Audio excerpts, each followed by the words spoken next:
Islam don't.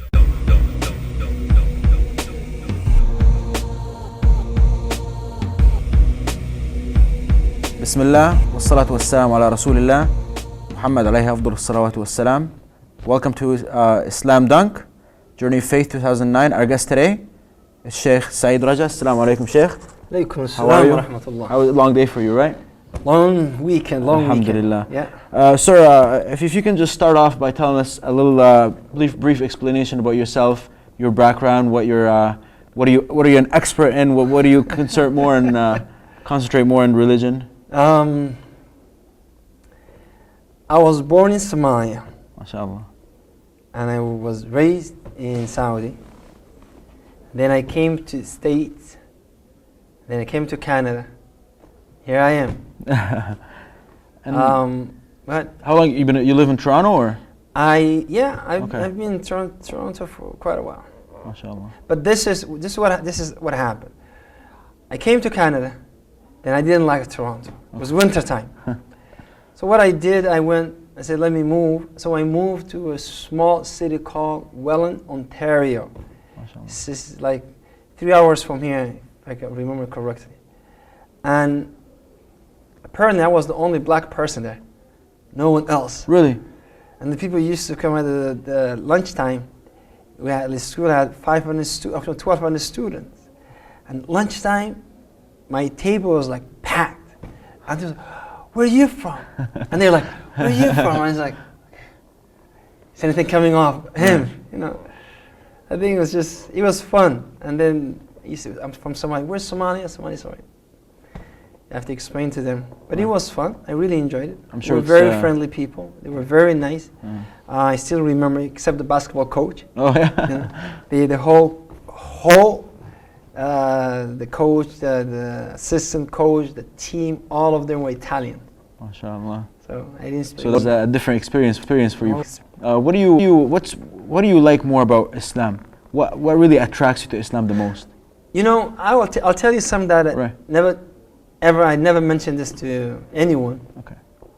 Is really when I came to Canada, you know, I went to a church because church people came and they took me to the church, and I listened and it didn't make any sense. Okay. Then I went to Catholic school. All my high school I went to Catholic school. So every other week or month there's mass downstairs. We have to go and the people have to eat the bread and, you know, take a sip of Isa or Jesus alayhi salam. And, you know, I would not participate. I would sit and listen, but I would not participate. And then I started taking classes about Christianity and all this. And I used to sit in the class and the priest would come and teach, or at least address the issue, because the teacher could not answer the questions that the students themselves had at that time. And shortly after that, I realized all these people, the young people, they really don't believe in Jesus. They don't believe Jesus being Son of God. They just say, well, this is what my parents are. I will say what they say. I will go to the church because for Christmas I'll go, for a wedding I'll go. But really, it was not. If it's up to me, I would not even go there. So before I even address the issue, I even say anything, these students, Catholic students, would grill the father, you call the father, and they will just grill him. How could this be possible? And I would be like, wow, if they only knew about Islam. So they're just following. So it's like they're blind and somebody's holding their hand and they don't know where they're going. But at that age, you were like, no. Okay. We cannot. It doesn't make any sense. Now, you told us a few years back, eating meat on Fridays is prohibited. You cannot eat meat. Now you're telling us it's okay. Right. Where is Jesus? This Jesus that just came down to you and told you this is okay. You told us nuns have to wear, you know, certain. Now they don't. So what is the problem? How could you say this is my religion, this is the religion of God, and you keep changing? Unless Jesus is with you, with all the change that you make, it doesn't make sense. So, and then they themselves, what they used to do, they used to go and research about Christianity, the history of the Bible, and how many times the Bible changed, and that Jesus never said, "I'm God," and there's no such thing called Christmas. There's no such thing called, they themselves were like, and I was like, I cannot say anything. I mean, they're doing better job than I can even imagine me doing. So when I went to this school, initially I was like, I was born Muslim. I don't know anything else. Maybe I should go out and explore other things. Go to the church. Didn't make any sense. Go to Catholic school. It didn't make any sense. And then I say, okay, what should I do? And I remember the teacher asking me, she said, Said, why don't you prove to me from the Quran that Jesus is not Son of God? So I took a bus from Welland and came all the way to Toronto, to Masjid, was Jami' Mosque. And I went to the masjid, and I went to the bookstore, and I said, this is what I'm writing about, actually. This is what I want to do. How could you help me? And they gave me this book titled Jesus in the Quran. Something like Jesus in the Quran. I think that was the title of the book. So I took this book, and I went and I started, taking information from here, taking his information from Surah Ali Imran, and then I submit the paper, and she was impressed. From that day, she would not even bother me trying to, sell Christianity to me. And then when I started doing this, I was like, wait a second. Every other week I'm going to Mass. Every other day or the Sunday I'm going to the church. What about my religion? What about my Islam? This was the thing. I didn't want to follow Islam blindly. I want to see Islam that is practical. Keep in mind, I was raised in Saudi. I used to get 49, 50, out of 50. If I would do bad, it was 45 in Islamic studies. Right. So I knew this, but it was like they used to tell us, memorize it now and understand it later. And then you memorize the material and you put it on the piece of paper and you walk away at the end of the day.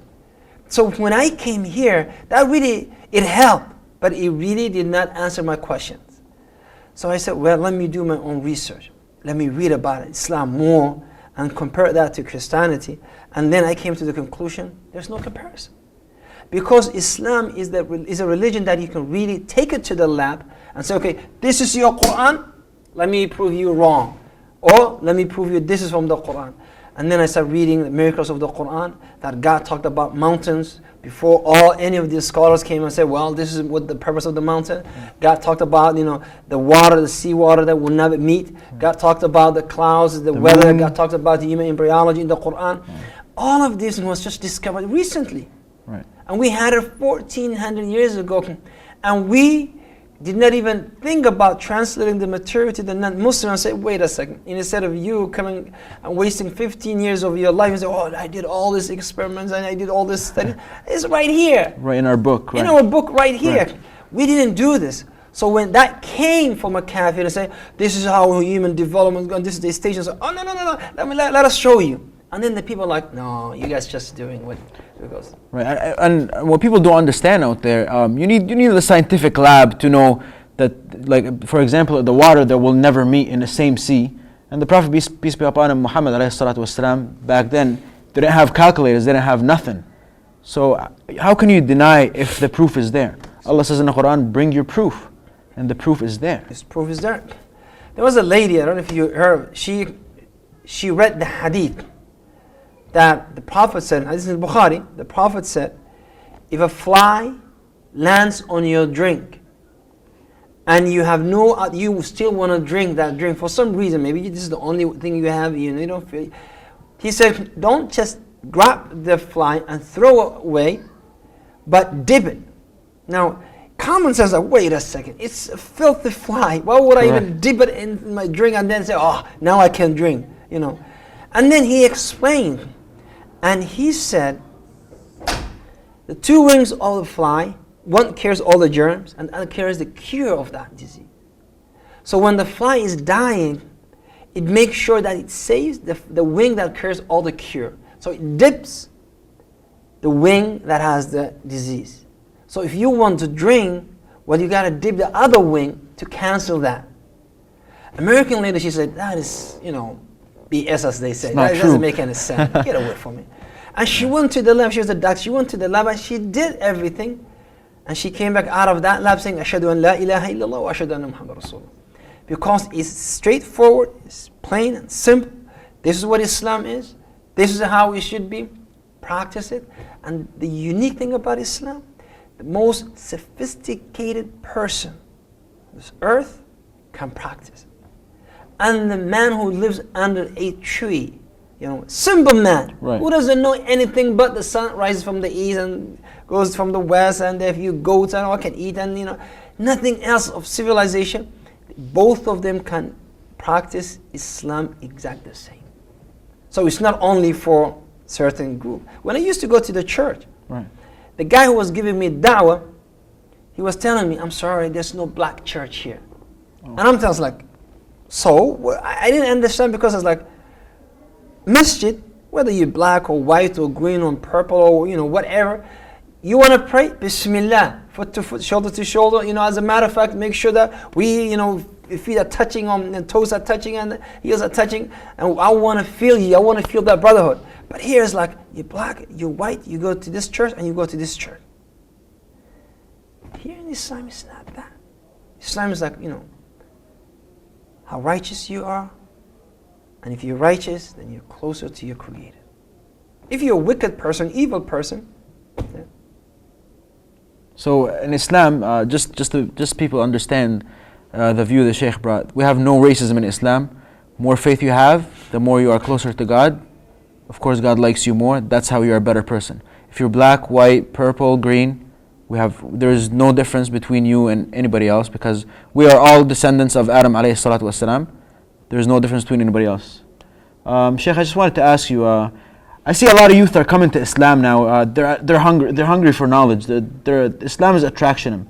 What can we do to bring them more to Islam, to attract them more to Islam? See, nowadays, life is nothing but entertainment. You just can't go to a young man and say, let us sit down and read Bukhari. I'll explain to you what Surah Baqarah means. He may sit out of respect, but 10, 15 minutes, he's not with you. Because he's used to flipping channels, between the commercials, he's going everywhere, it's driving you crazy. You can't even watch TV while the kid's sitting. You don't expect that he will give you attention. So for you to explain what Islam or Quran or the Sunnah is. The best way to attract these young people is career activities, sports activities, speech contest, anything that they can do it, but at the same time allows them to be decent practicing Muslim. One of the best brothers in the city of Calgary, and if you ask brothers like Muhammad al-Sharif, Muhammad al-Faqih, if you ask the brothers who went to Calgary, they will tell you about the brothers in Calgary. How do we get them? We got them through basketball court. Okay, let's get a basketball court. Bring the ball and let's play. No lectures, no you doing haram, drop your girlfriend, stop smoking. No, let's play ball. You play ball. When the adhan comes, when the salah comes, Allahu Akbar. It's done. You stop the ball. They're still playing.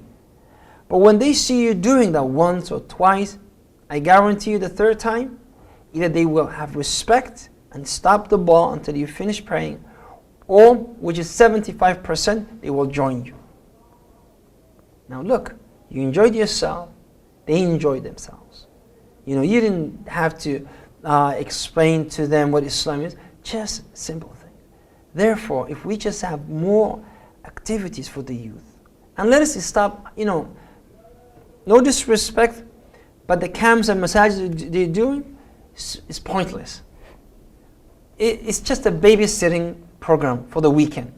You go and then, you just waste your time and sit around and fight a little bit. That's different.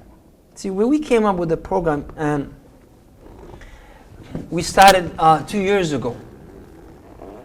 Myself and brother Ilyas Liggins, who is from Maryland. I don't know if you guys are from Maryland. Oh no. And we came. I called him, he's an old friend of mine. I called him and said, listen, old tradition camp is not gonna cut. It's not gonna work. So let us do something unique. So he said, what should we do? I said, let us do leadership program. But it's not about reading, and it's not about reading about leadership. It's actually living the situation and the environment. So we stage the environment, we create the environment, and we say, solve the problem. So by applying, they learn teamwork. They learn how to manage their time. They learn how to deal with other people. They learn how to be leaders. Your responsibility is this. Make sure the whole group on board with you. So they learn, and at the same time, we give them from the Sunnah, from the Sahaba, from the Khulafa, from the ulama of the Ummah. So they learn. They learn. So while we practicing this, what we're doing, the actual act, we say, well, Rasulullah sallallahu alayhi wa sallam did this.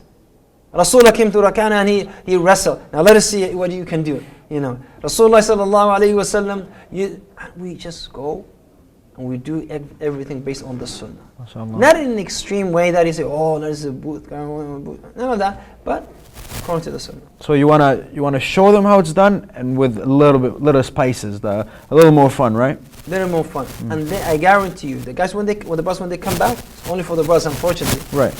This is the third year. As a matter of fact, third year in Calgary and the first year in Toronto. So Masjid Abu Hurairah is organizing this year, and hope the people will sign up. For the people from Toronto, people from North America, they can come and join us.